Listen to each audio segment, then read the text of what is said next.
आगे निकल गया। कहानी इतनी सी आप लोगों को पता होगी, लेकिन कहानी यहाँ से शुरू होती है।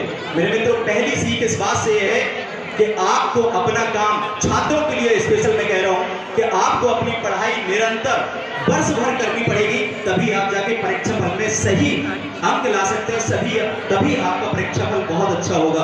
अन्यथा आप उस खरगोश की तरह बहुत होशियार होने के बाद, लेकिन जैसे ही आप आलस कर जाते हैं, आप अपनी निरंतरता को कम कर देते हैं, तो आप वहीं से असफल हो जाते हैं, आपके नंबर कम आ जाते हैं। इसलिए सबसे पहले तो आपको इस बात से सीख मिलनी चाहिए कि बहुत ज्यादा तेज दौड़ने के बाद भी खरगोश आलस कर गया,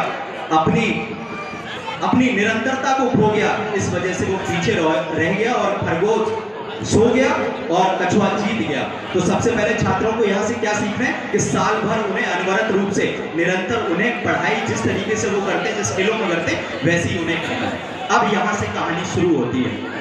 कछुआ जीत जाता है, खरगोश हार जाता है। खरगोश कहता है ये दौड़ से मैं संतुष्ट नहीं हूँ, ये रिजल्ट जो आया है ये गलती से आया, मैं सो गया था, इसलिए इस दौड़ से मैं पूरी तरीके से संतुष्ट नहीं है, दौड़ को दोबारा होनी चाहिए।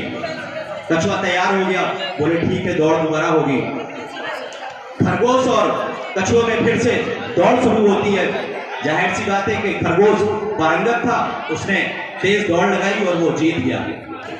क्या समझ में आया कि यहां से एक सीख मिलती है कि जो आपकी जीवन में गतिशीलता है, जो आपकी निरंतरता है, उसको आप बनाए रखेंगे तो आप फिर से वही मुकाम हासिल कर सकते हैं। इसलिए बच्चों के लिए पढ़ाई बहुत आवश्यकता है। अभी कहानी खत्म नहीं हुई, यहां से फिर कछुआ बोला नहीं, ये दौड़ तो ठीक नहीं है, क्योंकि तुम इस जमीन के धावक हो और मैं जल का प्राणी हूं।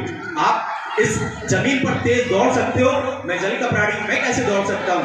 तो ये तो दुभाती हो गई, ये दौड़ फिर से शुरू होगी और दौड़ अपनी बार से आधा जल में और आधा रेत में या जमीन में होगी, तभी ये दौड़ सही मायने में मानी जाएगी। यहाँ से फिर आपको एक सीख मिलती है कि कोई भी छात्र जब पढ़ाई करता है, वो हो सकता है मैथ में बहुत होशियार हो, लेकिन उसके घर वाले उसे जिद करके बायोलॉजी दिला दें, तो बच्चा असफल हो जाएगा उस कछुए की तरह। क्योंकि खरगोश उस जमीन पर तेज दौड़ सकता था, लेकिन कछुआ उस जमीन पर तेज नहीं दौड़ सकता था। उसने गलत चयन किया उसके साथ में कि हम तुम्हारे साथ दौड़ेंगे, वो निश्चित तौर पर हार गया। ऐसे ही यहाँ जो अभिभावक बैठे हैं, मेरा उनसे एक निवेदन है, उन बच्चों से भी मेरा निवेदन है कि जिस विषय में, जिस क्षेत्र में वो पारंगत हो, उस क्षेत्र में वो अपनी तैयारी करें तो वो जीतेंगे।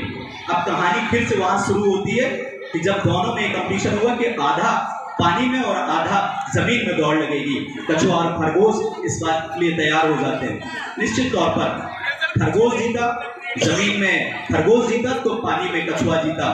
दोनों लोग बराबर से एक दूसरे के सहयोग से दोनों ने जीत बराबर से पूरी कर ली। मेरे मित्रों, यहाँ से फिर एक सीख मिलती है छात्रों, अभिभावक, अध्यापकों, सभी लोग, कि जो बच्चे आपके कमजोर हो उन्हें थोड़ा सा और आप सहयोग कर दे, उन्हें थोड़ा सा